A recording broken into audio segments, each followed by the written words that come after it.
¿Qué tal? Muy buenas noches. Aquí comienza Sin Fronteras en la pantalla de TV Ciudad y arrancamos el mes de noviembre. Maite Sarasola, ¿cómo le va? Alejandro Gabart, ¿cómo estás? Y estoy asombrado de cómo pasa el tiempo, pero bueno, así es la cosa. Acá estamos con muchísimos temas y muchas cosas que están pasando incluso en nuestro país. Sí, vamos a estar por un lado conversando con Álvaro Padrón sobre varias cosas, pero te adelanto dos. Una es que se viene la cumbre de CELAC Unión Europea y la otra tiene que ver con Estados Unidos y China. Sí, también vamos a estar hablando de los 20 años que se cumplen del no al ALCA, una actividad que estuvo vinculada al área de libre comercio de las Américas que se pretendió imponer allá en el año 2005 en Mar del Plata. Nuestra analista política y politóloga Carrau va a estar con nosotros justamente desde Mar del Plata para ponernos al tanto de lo que está pasando. Y tras lo que fue el lanzamiento de la campaña de búsqueda de nietos y nietas en Uruguay por parte de abuelas de Plaza de Mayo, vamos a estar recibiendo a Macarena Gelman y también a Claudia Poblete para poder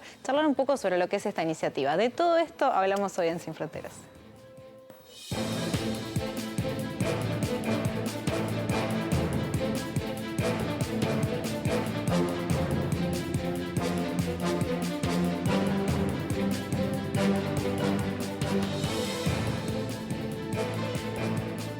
Varios los temas y bien diferentes los que vamos a abordar con Álvaro Padrón, analista internacional. ¿Cómo andás, Álvaro? Muy bien, muy bien. Mucha cosa hoy, ¿no?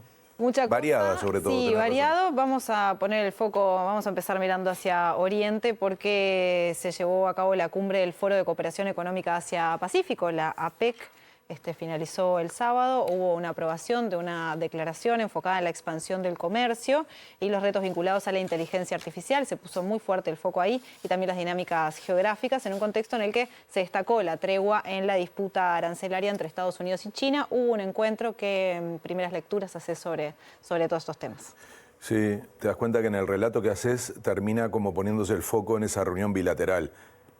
Obvio, es importantísima, estábamos todos pendientes de si se aflojaba. Es buena la palabra tregua, porque algunos hablaban de acuerdo. Yo creo que está lejos de haber un acuerdo.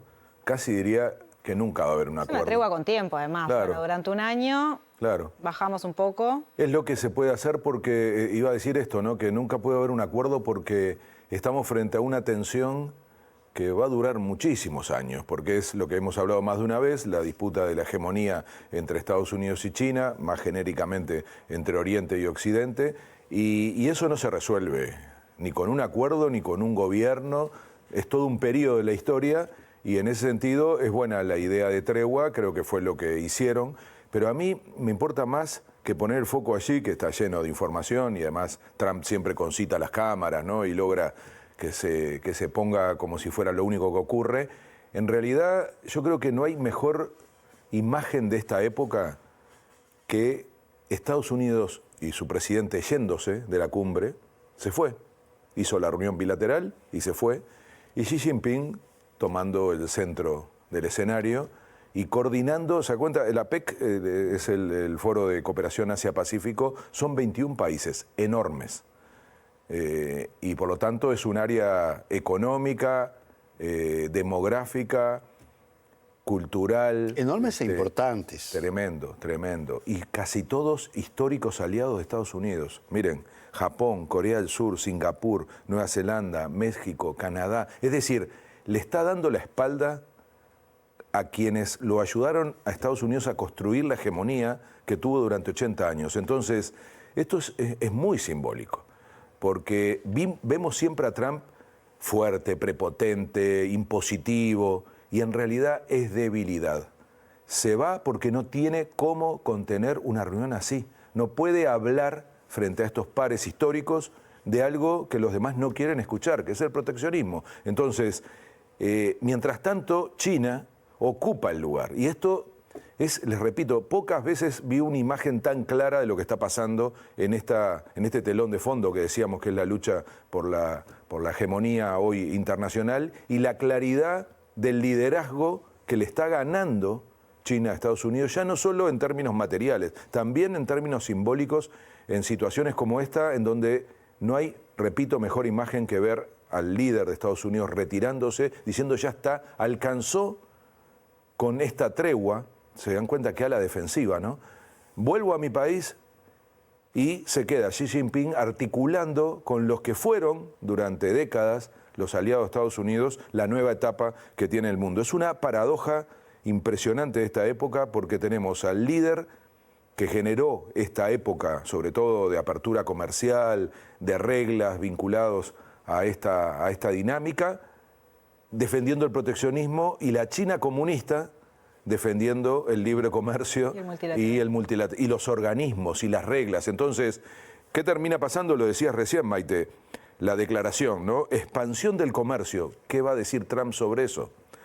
Inteligencia artificial le interesa, pero para su país, y tratando de que las empresas vuelvan. De hecho, ahí hubo también un planteo muy interesante por parte de China, quienes plantearon la necesidad de crear como una especie de institución supranacional para empezar a hablar del tema de inteligencia artificial, que se dio en contra de la visión de Trump, que es supranacionalista y proteccionista en ese sentido. Entonces ahí también quedó patente, ¿no?, cuáles son las visiones de estos países. Sí, él no podía quedarse a dialogar sobre algo que está enfrentando. Entonces, y te diría, hubo un tercer punto que son los desafíos demográficos. Y este es un tema muy importante porque con toda la política antimigratoria, el norte, particularmente Estados Unidos y gran parte de los conservadores europeos, están pegando un tiro en el pie, porque generan un problema de crecimiento de la población en sociedades, como nos pasa a nosotros, envejecidas, y hay un asunto frente a un mundo que va creciendo. Bueno, India ya sabemos, China tuvo su momento, lo va a hacer África en breve, entonces hay también allí un problema de largo plazo, y si ustedes observan, y aquí para mí está la síntesis, Estados Unidos mira para atrás con el espejo retrovisor y China mira para adelante y sobre todo mira lejos. Entonces, esa simetría que hoy tenemos a nivel geopolítico yo creo que explica la época que estamos viviendo. Álvaro, vengamos al continente, concretamente al despliegue que ha hecho Estados Unidos, que ha sido inédito en materia militar, con submarinos nucleares, con el portaaviones más grande que tiene, el Gerald Ford, con tropas especiales.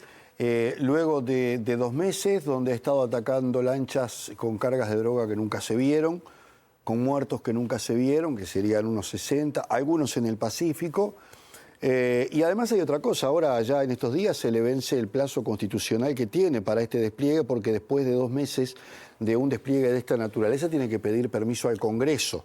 Por eso están un poco en retirada. Sin embargo, hubo allí algunos episodios que los latinoamericanos conocemos muy bien, de provocaciones, de cuestiones creadas, como lo que pasó en Trinidad y Tobago. ¿Qué representa esta situación? Bueno, en el medio está también la controversia con Petro, ¿no?, quien se ha mostrado muy alineado con Venezuela en la defensa de la región como tal. Y yo creo que representa una alerta amarilla, por no decir ya naranja. Hay toda una visión de que estamos frente a la reconfiguración de la doctrina Monroe, ¿no? Es decir, esta idea de cubrir el patio trasero. América para los americanos, ¿no? Eso ya Trump lo dice, es la consigna de Detenete en el escudo del Comando Sur de Estados Unidos, que es un águila que va levantando toda Latinoamérica hacia arriba, ¿no? Sí, no tengas duda. Y el término que se usa ahora es control hemisférico. Y yo creo que es muy adecuado. Y suena a viejo, ¿no? Se dan cuenta que estamos hablando, antes de que entráramos al aire, decíamos, ¿no?, cómo mirar cosas que ya las vimos. Entonces, Estados Unidos tiene ese problema en este momento, que todo lo que hace ya lo hizo alguna vez. Es como un dinosaurio que sabe que está por desaparecer o que su futuro no existe y se comporta de la manera antigua. Y usar esta lógica militar, esta cuestión de agresión, fíjense en otra vez el contraste con China, ¿no?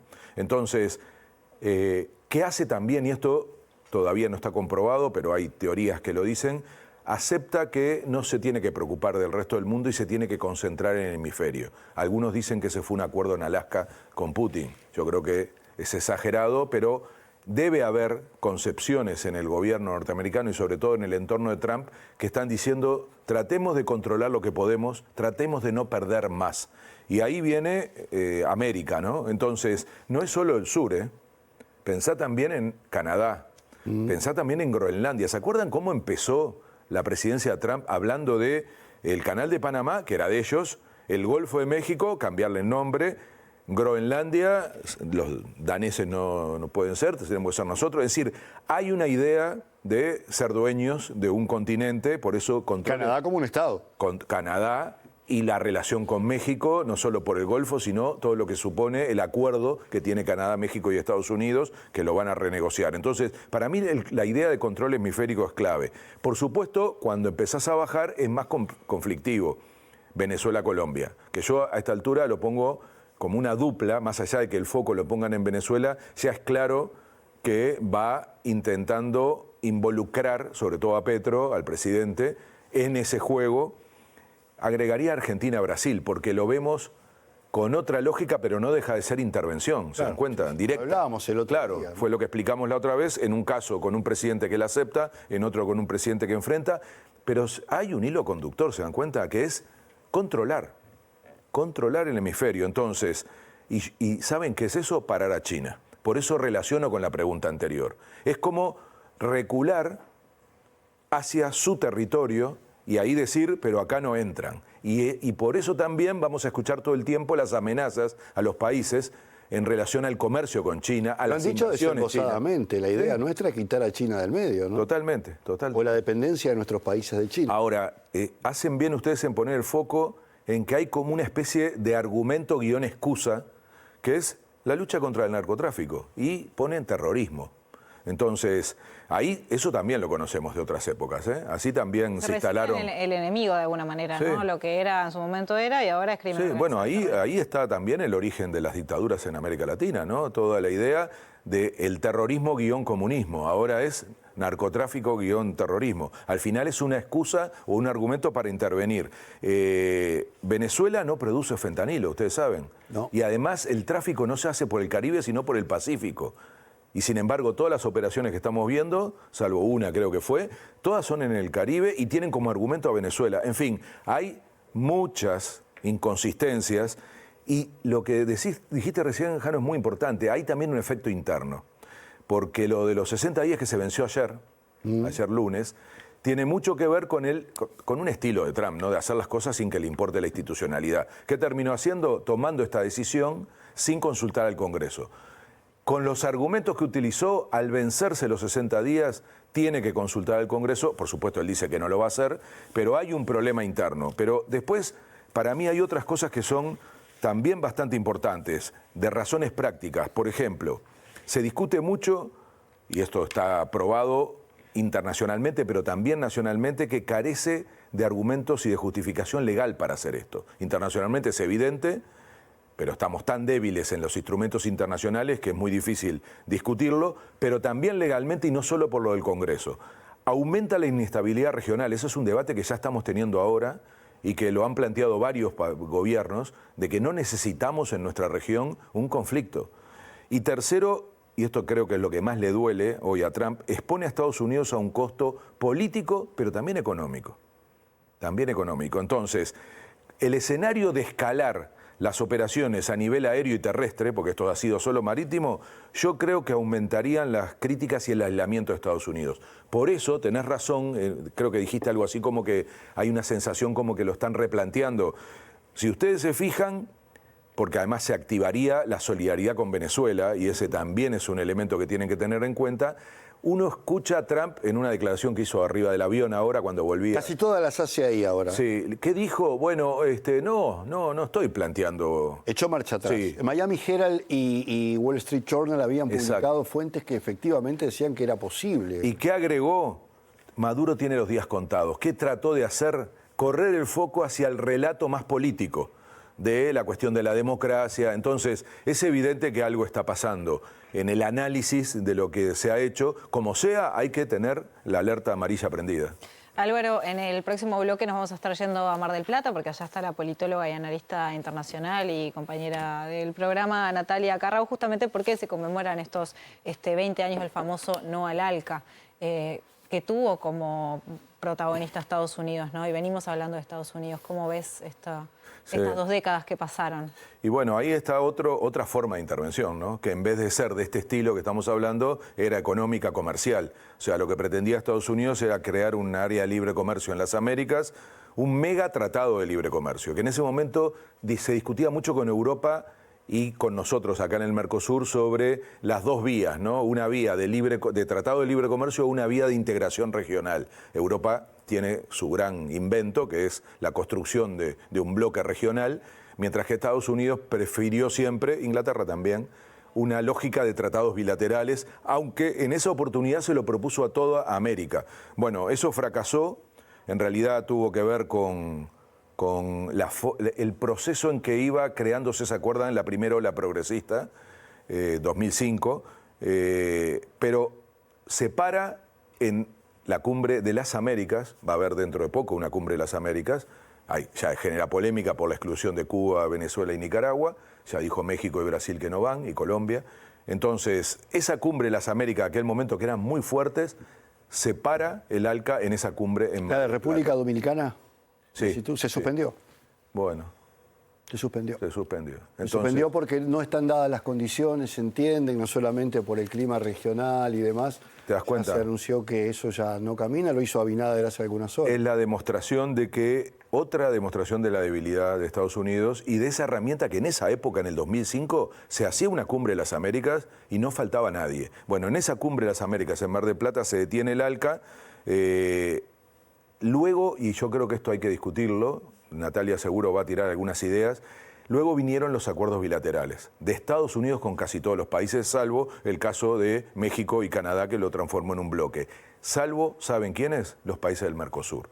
O sea, los únicos países que no siguieron esa línea que sustituyó al ALCA por acuerdos bilaterales fueron los países del Mercosur. Por eso siempre hubo una tensión muy fuerte en la relación entre el Mercosur y Estados Unidos. ¿Cuál era? ¿Dónde se hizo el 2005? En Mar del Plata, en Argentina. ¿Se dan cuenta? Hace 20 años ese país fue protagónico de un enfrentamiento con Estados Unidos en su estrategia de generar esa imagen de conexión comercial. Hoy lo es exactamente al revés. O sea, el protagonismo de Argentina, por eso no hay que mirar a Argentina de manera aislada. Es un instrumento absolutamente clave que puede funcionar, como en este caso, para ambas direcciones. En el 2005 fue un lugar estratégico para tener esta estrategia de Estados Unidos. Hoy es un país que claramente afirma la estrategia de Estados Unidos con una enorme contradicción, que hoy ya no se habla más del libre comercio, sino de todo lo contrario. Entonces uno se pregunta, ¿qué es ser amigo hoy de Estados Unidos y cómo recibís a cambio, salvo en lo financiero, en términos comerciales, el beneficio de ser amigo, ¿no? Hoy mismo el presidente Milei recibió al nuevo embajador Lamela de Estados Unidos, que ya tuvo sus primeras incursiones en Argentina en una política de alineamiento con las políticas, valga la redundancia, que está aplicando el gobierno de Milei. Para terminar, Álvaro, nos queda apenas un minuto. La semana próxima vas a estar en Colombia, viene la cumbre CELAC Unión Europea, hay mucha expectativa. ¿Qué se puede esperar de lo que ocurra? Y seguramente estaremos en contacto contigo. Sí, espero que sí, que podamos hacer el martes una comunicación directa. Imaginen el clima de esa reunión, porque todo lo que estamos hablando se vincula a esto. Es pura geopolítica. Se está reuniendo Europa con América Latina y el Caribe sin Canadá y Estados Unidos. O sea, la presión es enorme. Las miradas no solo de Estados Unidos, también de China, son muy fuertes. Y bueno, es geopolítica pura. Hay una declaración política que se está negociando, hay una hoja de ruta. Yo creo que lo más importante va a ser mirar esa hoja de ruta. Vamos a intentar esta conexión, pero yo les digo, se nos están acumulando temas, ¿no? No vamos a poder hablar el martes solo de esto, porque lo que pasó en Brasil es tremendo y tenemos que tocarlo. Va a haber del 10 al 14 de noviembre una reunión de ministros del Interior del Mercosur, entonces también el martes que viene podemos hablar un poco de eso, porque si no es regional, el que crea que está mirando la televisión y ve algo que pasó en Brasil, como si no tuviéramos nada que ver, no entiende nada, y por lo tanto es muy importante que haya una reflexión y una acción regional. El tema seguridad va a estar sobre la mesa en la cumbre de la Unión Europea. También, es el primer punto. Después, la COP30 va a ocurrir en estos días. La asunción de Rodrigo Paz, el presidente de la República, va a Bolivia a esa asunción el 8 ahora. La reunión de Uruguay con China que se estuvo haciendo durante todo el día de hoy, una reunión muy importante, obviamente mucho más en clave regional que binacional, digamos. Las elecciones en Nueva York. Sí, determinantes. Atiendan eso, y las elecciones en Chile en menos de 2 semanas. O sea, mañana ya vamos a tener datos concretos. ¿Cuántos programas nos quedan? Porque con esta agenda tenemos para rato. De lo que pasó en Estados Unidos. Álvaro Padrón, muchas gracias A ustedes. por estar con nosotros. En el próximo bloque nos vamos para Mar del Plata. Ya venimos.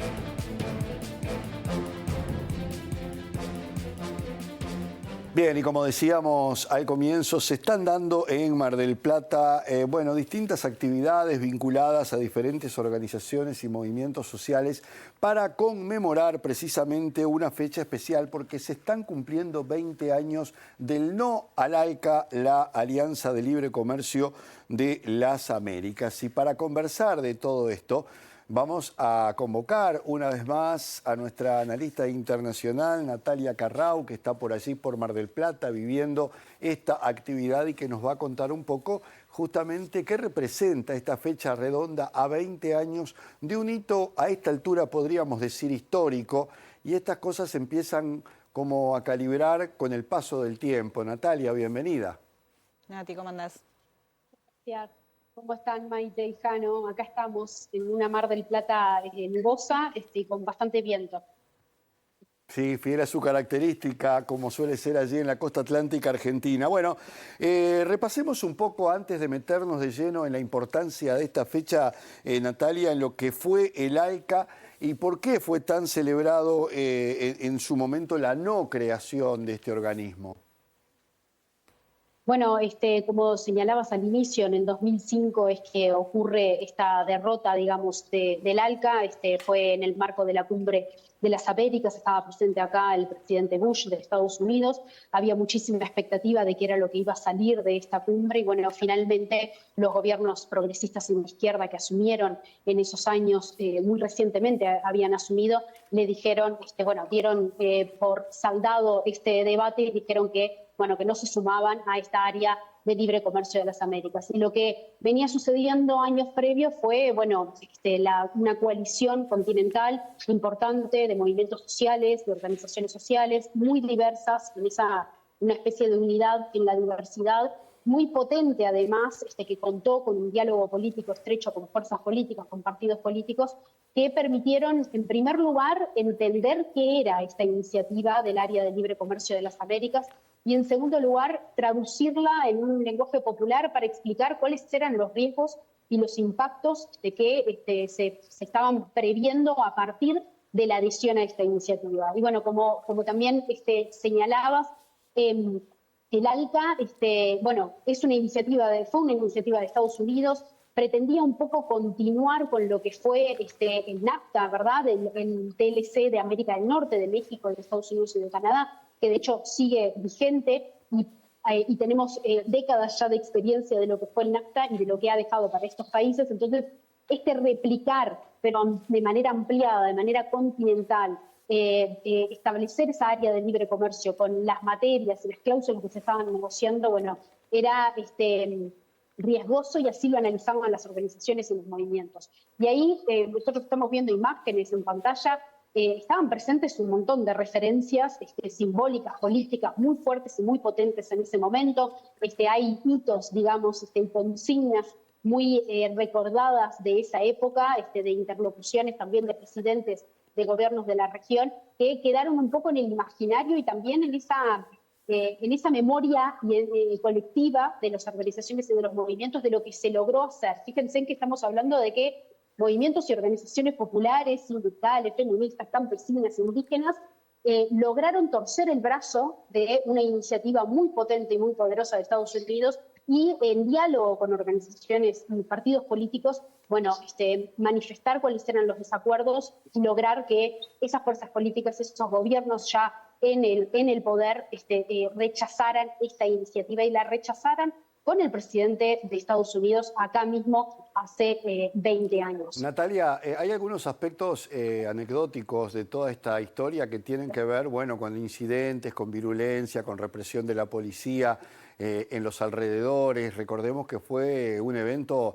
bastante particular. Y me contaba un querido amigo del exterior que le tocó venir por esas fechas y aunque no venía a participar en esto, le generaron bastantes problemas para ingresar en la Argentina por esos días y que él entendió que eran medidas de seguridad estrecha, le revisaron los dispositivos electrónicos de aquel momento, es decir, tuvo muchísimas dificultades para algo que nunca le había ocurrido, que era ingresar en la República Argentina. Quiere decir que fue un momento muy intenso, no solamente en Mar del Plata, sino que había expectativas de cosas que podían producirse mucho más graves a raíz de esta especie de paranoia que se generó.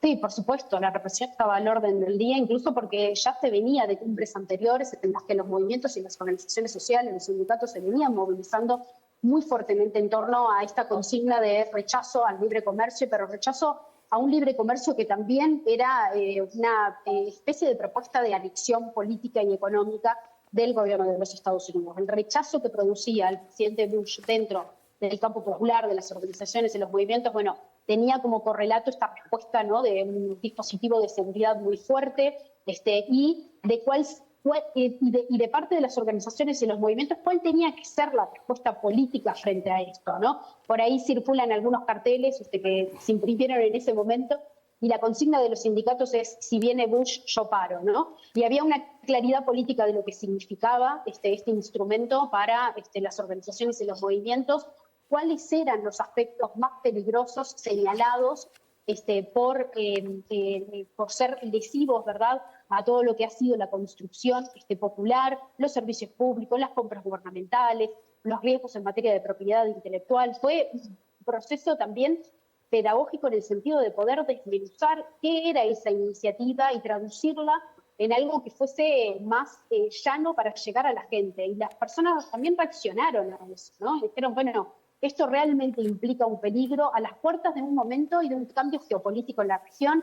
Era un momento de cambio de los partidos políticos gobernantes, era una coyuntura en la que muy poquitos años después se logró posicionar cuáles eran las propuestas de integración regional, revitalizar esa agenda de integración regional, que creo que eso es lo que deberíamos, la lectura que tenemos que hacer en este momento es cómo poder rechazar y derrotar esta iniciativa permitió que se siguiera ahondando y profundizando y consolidando iniciativas de integración regional, que es lo que un poco nos espeja y nos trae en este momento. Y acá, en Mar del Plata, las organizaciones de los movimientos están poniendo este tema de la integración regional, de la integración de los pueblos en agenda y están diciendo: logramos derrocar el ALCA hace 20 años, logramos construir o por lo menos defender procesos de integración regional que dieran respuestas a las necesidades de los pueblos. Hoy estamos tratando de revitalizar esta agenda y este es un momento en un proceso más de largo plazo, ¿no?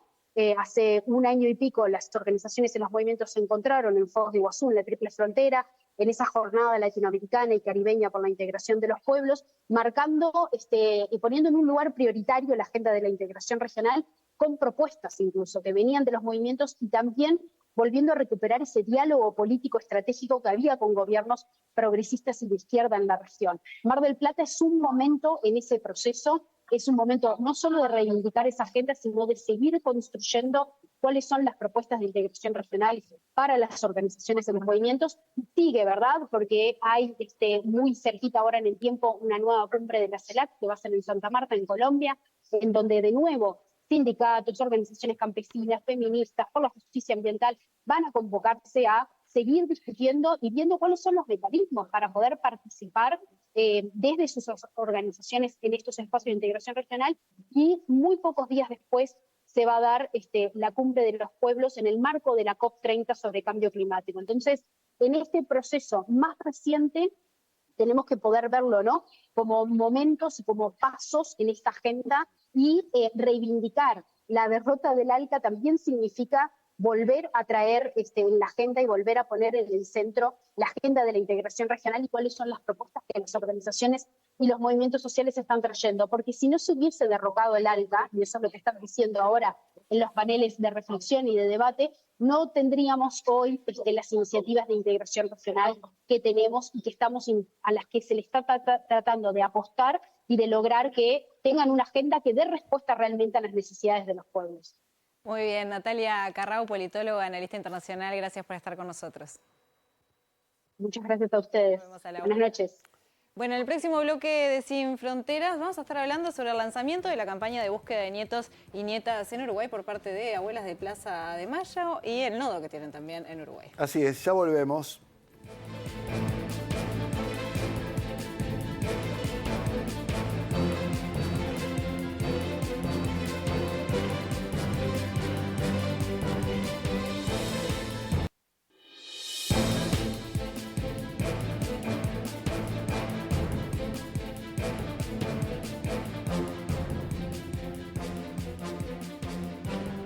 Tercer y último bloque de Sin Fronteras, y ayer justamente Abuelas de Plaza de Mayo y el Nodo Uruguay de la Red por el Derecho a la Identidad lanzaron la campaña de búsqueda de nietas y nietos justamente de Abuelas de Plaza de Mayo. La vemos. Les habla Estela de Carlotto, presidenta de Abuelas de Plaza de Mayo, y ante la imposibilidad de estar en presencia, les mando un saludo especial a Yamandú y Carolina, a León y la Catalina, a mis queridísimos Macarena y Martín, que junto a otros compañeros tienen la misión de seguir buscando a los más de 300 nietos que aún nos falta encontrar. Hasta siempre y muchas gracias por su apoyo y compromiso. Con los añicos del cristal armar Conversar sobre esto y también sobre el trabajo que realiza la organización a nivel regional es que recibimos a Macarena Hellman y Claudia Poblete, ambas nietas restituidas por abuelas. Bienvenidas. Muchas gracias. Empecemos quizás hablando del por qué, ¿no? ¿Por qué se lanzó esta campaña en Uruguay? Bueno, mira, eso tiene que ver con que de hace un tiempo a esta parte, ya en función de la experiencia acumulada de abuelas en la búsqueda, se han encontrado nietos en varias partes del mundo. Por eso precisamente la Red por el Derecho a la Identidad, donde Abuelas no tiene una filial, se instala una suerte de nodo, que es en realidad una coordinación con otros actores sociales que apoyan la búsqueda de abuelas y prevén el facilitar el acceso a las herramientas que están disponibles para por lo menos descartar si una persona que tiene dudas sobre su identidad es o no hija de desaparecidos y bueno, y uno de los bebés apropiados durante la dictadura.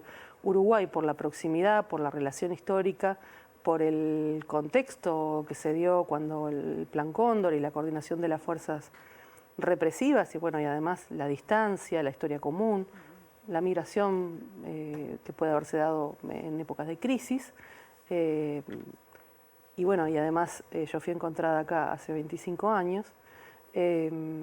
No hay por qué pensar que no necesariamente fui el único caso. Entonces, la idea es, bueno, despejar, así como Abuelas busca en otras partes del mundo, también, y con más razón, va a buscar en Uruguay.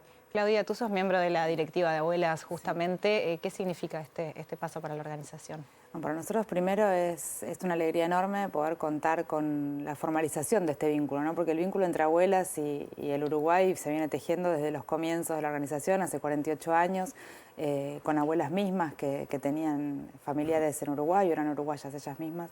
Así que es un vínculo que se viene tejiendo, ¿no? Y eso es una cristalización en este momento en donde la búsqueda de abuelas está encarando un recambio generacional también, porque abuelas quedan muy poquitas. Estela quería estar ayer presente y no pudo por razones de salud. Entonces estamos con una comisión directiva hoy por hoy formada en gran parte por nietos y nietas restituidos, por hermanos y hermanas que buscan a sus hermanos, por tías y tíos que también buscan. Entonces, en este momento, que también es una coyuntura particular en Argentina, es lo que sucedió ayer fue la verdad que un mimo al alma y un espaldarazo, ¿no? Un empujón de energía para volver a armar este trabajo en común colectivo, que es lo que nos enseñaron las abuelas, ¿no? Que la búsqueda esta se hace colectivamente, que necesitamos de la ayuda de mucha gente para que esto pueda suceder, los que traen información, las personas que tienen dudas y por supuesto las herramientas del Estado, que son indispensables para poder seguir llevando a cabo estos encuentros, ¿no? Abuelas restituyó identidades, las 3 últimas, durante este año, con lo cual esto da cuenta de que es un trabajo que sigue muy vivo y sigue siendo muy necesario. Vamos a explicar o aclarar que la abuela de Claudia es la activista chilena Buscarita Roa, que la mamá de Macarena, como todo el mundo aquí sabe, es María Claudia García Irureta Goyena, secuestrada durante el embarazo de Macarena y trasladada al Uruguay en el marco justamente de este plan Cóndor, que queda claro que ha sido no solamente una coordinación a nivel regional, sino por lo que ustedes decían, la dinámica de esa época indicaba que muchos uruguayos, argentinos, chilenos, brasileños emigraran de un país al otro, ya sea por persecución o razones estrictamente políticas. Teniendo en cuenta todo esto, todo este tejido que se ha hecho en parte por la coordinación represiva, pero también por las circunstancias del momento de movilidad de las personas, ¿cómo se lleva adelante esta búsqueda a nivel regional e internacional? Tenemos el caso de Grisonas en Uruguay, que recuperó a su hija que estaba en España, por ejemplo. Sí, sí. Sí, la realidad es que bueno, Argentina Abuelas ha logrado impulsar la creación en Argentina de 2 herramientas que son las fundamentales para llevar a cabo esta búsqueda, que es la Comisión Nacional por el Derecho a la Identidad y el Banco Nacional de Datos Genéticos. Ambas son instituciones que funcionan dentro del Estado argentino, que permiten hacer, por un lado, en la CONADI, que es la comisión, la investigación referente a las denuncias, tanto como las presentaciones espontáneas, y por otro lado, el Banco Nacional de Datos Genéticos, que es donde se guardan las muestras de las familias que buscan nietos o nietas, y al cual una persona que tiene dudas sobre su identidad o que se determina que puede ser un nieto o nieta puede acceder para hacerse la prueba de ADN, que es la prueba científica y legal que se hace falta para comprobar esa restitución de identidad. Estas 2 herramientas están al alcance a través de los nodos de la red para las personas que no viven en Argentina. Hay implementados mecanismos a través de los consulados que permiten incluso que una muestra de ADN se pueda tomar en otro país y que viaje a la Argentina para poder ser llevado a cabo la comparación con el banco. Y eso se posibilita a través de los nodos. Los nodos de la red tiene 40 nodos en Argentina, en todas las provincias, en diferentes ciudades, y tiene nodos en el exterior, en Francia, en España, en Italia, en Estados Unidos y en Canadá, y bueno, y ahora también en Uruguay, lo cual nos llena de orgullo, por un lado, por haber podido inspirar este trabajo a partir del trabajo de las abuelas, que son las grandes. Hay un factor, perdón, que tiene que ver también con el tiempo y con las distintas diásporas que se generaron. O sea, a medida que el tiempo fue avanzando, muchas generaciones en todos nuestros países han emigrado, como tú decías, por razones económicas, miles durante las crisis de Argentina, de Uruguay. Esto también ha hecho que la dispersión de esas posibles personas vinculadas a desaparecidos sea mayor. Sí, la realidad es que... Sí, bueno, incluso acá ayer estaban Carlos y Martín Solsona. Carlos es argentino y Martín es hijo uruguayo de Carlos y su actual compañera. Y su hija fue encontrada en España, Marcela Solsona. Solsona, debí decir hoy, que me equivoqué. Sí, por eso. Y bueno, digo, en realidad nuestras historias, además de ser nuestras historias, además de ser la historia también de una parte de la sociedad y bueno, y en definitiva de la sociedad toda, son prueba. Entonces, los elementos que tenemos para encarar una búsqueda acá es ni más ni menos que nuestra experiencia vital. Entonces, ahí donde cobra mucho sentido el poder agotar los esfuerzos para llegar a esas personas que hoy se encuentran en otros países. Y Macarena, tú como referente del Nodo Uruguay, ¿cómo le van a llevar adelante esto? ¿Qué estrategias piensan implementar? No sé si a través de la comunicación, ¿cómo se va a llevar adelante? Bueno, yo soy una de las caras más visibles por ahí del nodo, pero hay muchos compañeros y compañeras que están ya disponiéndose a trabajar para esto y gente que se está sumando, lo cual nos llena de alegría, porque en definitiva hay un espíritu de colaboración muy importante que hay que tratar de organizarlo de alguna manera, ¿no?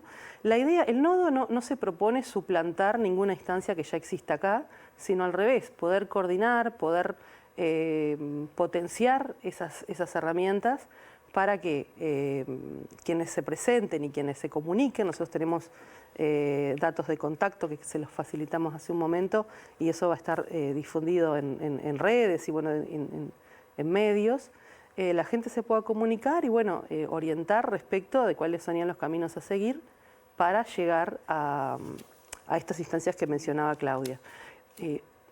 Aún así, también la red se propone trabajar sobre la difusión del derecho a la identidad. Los derechos se ejercen en la medida que se conocen, entonces es muy importante y nos gustaría tener la posibilidad de trabajar con varias generaciones, tener la posibilidad de trabajar en todo el territorio nacional, no solamente en Montevideo. Es un desafío enorme, pero por eso necesitamos de todos y de todas. Es esa la razón. Y por otro lado, bueno, la mayor parte de las personas que se acercan, en general terminan no siendo hijos de desaparecidos ni apropiados ellos mismos. Y bueno, y esas personas también inician un camino de búsqueda y hay algunas instancias a nivel del Estado y a nivel de la sociedad civil que abordan ese tema. Nuestra pretensión sería también tener contacto y poder colaborar mutuamente con esas realidades. También, bueno, trabajar con la difusión a nivel de la educación sería deseable. Poder disponibilizar esta información para que cualquier persona que tenga dudas tenga alguna forma de llegar y si llegan a otro lado, poder tener vínculo con ese otro lado para si hay alguna dificultad para llegar a las instancias formales, poder tratar de facilitarlo.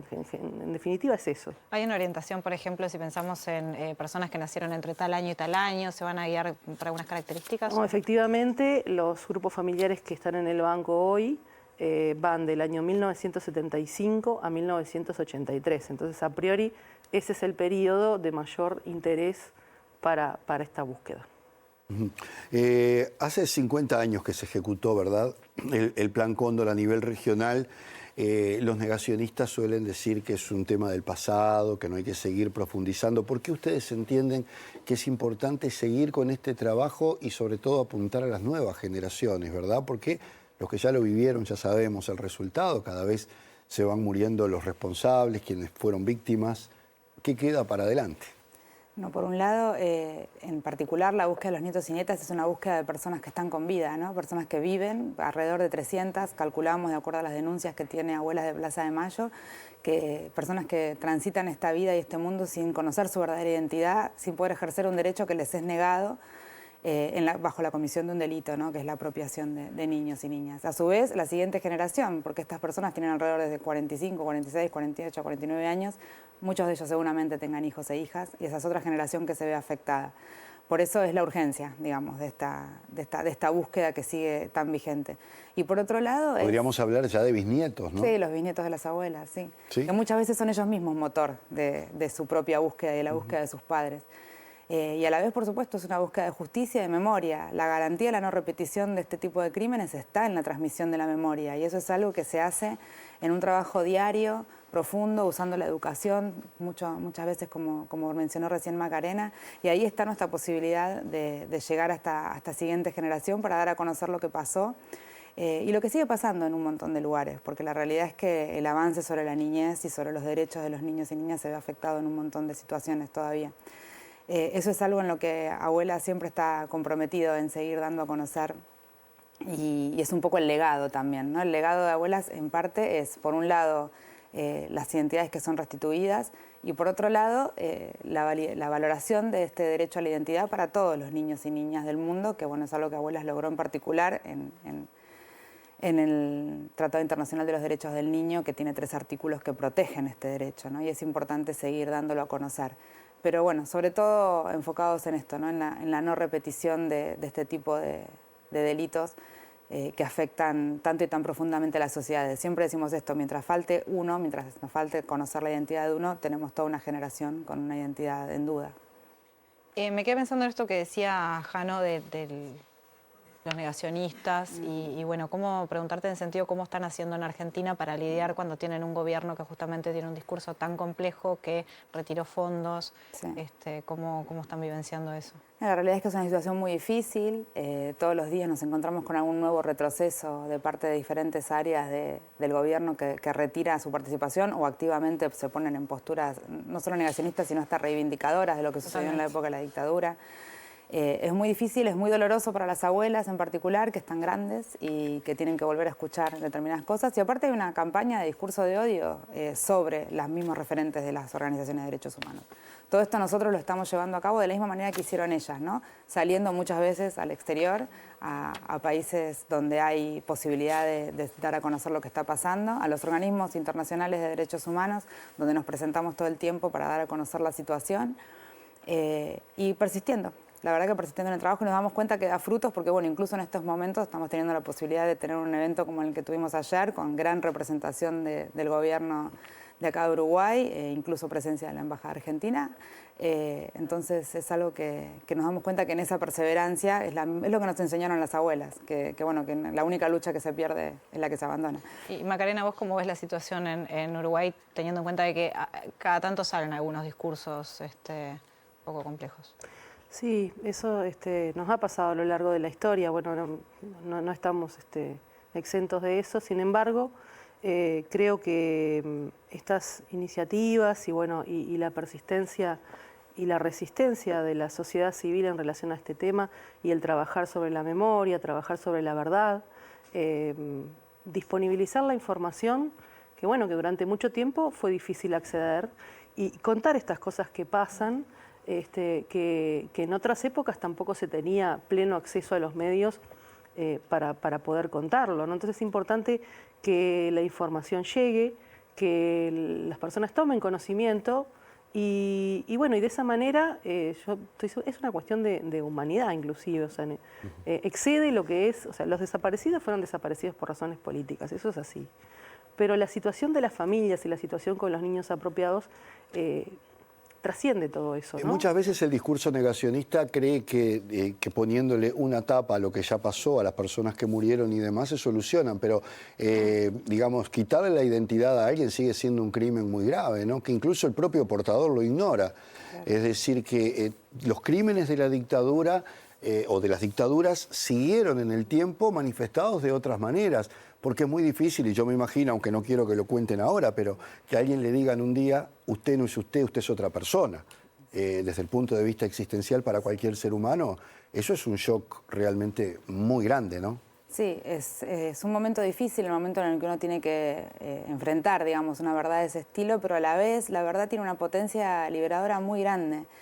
Y es un alivio enorme también para la persona que puede acceder a conocer esa cosa que había sido tanto tiempo negada, ¿no? Que le había sido tanto tiempo negada. Así incluso no haya llegado a tener dudas. Yo en mi caso particular no llegué a tener dudas antes que me encontraran las abuelas, y sin embargo, de todas maneras, al darme cuenta del impacto de la verdad, tuvo un efecto que hoy por hoy uno no siente arrepentimiento de haberlo vivido, no es como que... Claro, ese es un aspecto, ¿no?, extra. Una cosa es que uno sospeche y otra cosa es que de un día para el otro se entere, exacto, ¿no? El que sospecha tiene la posibilidad de hacer un camino propio, personal, que lo va acompañando, que igual requiere muchísima contención, y esa es una de las fuentes, de las tareas imprescindibles de una red como la de la Red por el Derecho a la Identidad, pero la verdad es que es esto, yo creo que es tan fuerte la potencia de poder acceder a esa verdad tanto tiempo negada, y tiene un alivio tan grande, un poder tan liberador, que la mayoría de los nietos que hemos sido restituidos en estos años, dando tiempo a los procesos, ¿no? Porque obviamente no es una cosa que sucede de un día para otro, realmente es valorado, es valorado, y todos estamos muy, muy contentos de poder haber sido sujetos de esta búsqueda, de que las abuelas hayan persistido hasta encontrarnos, ¿no? Por eso es también el compromiso con continuar. Sí, y ante los discursos negacionistas, nada más contundente que mostrar las historias de personas que hoy estamos vivas y que tenemos la posibilidad de contarles a otros qué fue lo que nos pasó. El testimonio de Carlos ayer, el de Claudia, mi propia localización acá en Uruguay.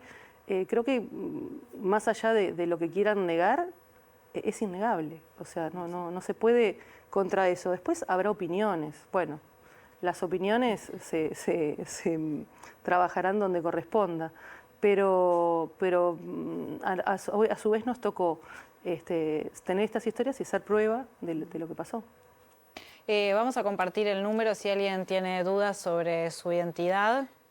No sé si tenemos el número por ahí. Ahí tenemos, perfecto. Ahí está el WhatsApp y tienen el mail también, entonces. Sí, de hecho ya en estas horas nos llegaron consultas. ¿Sí? Sí. Qué bueno. Qué maravilla. Bueno, por lo menos es esperanzador de que caló ya el mensaje y seguramente van a seguir llegando. A Claudia Poblete y a Macarena Hellman, integrantes de este nodo que se ha inaugurado en Uruguay, que tiene que ver con esta búsqueda, muchísimas gracias. Gracias a ustedes. Gracias a ustedes por el espacio. Nos vamos a la zona. Nos vamos, llegamos al final de este Sin Fronteras. Nos volvemos a encontrar el próximo martes aquí por la pantalla de TV Ciudad. Gracias por estar como siempre. Chao.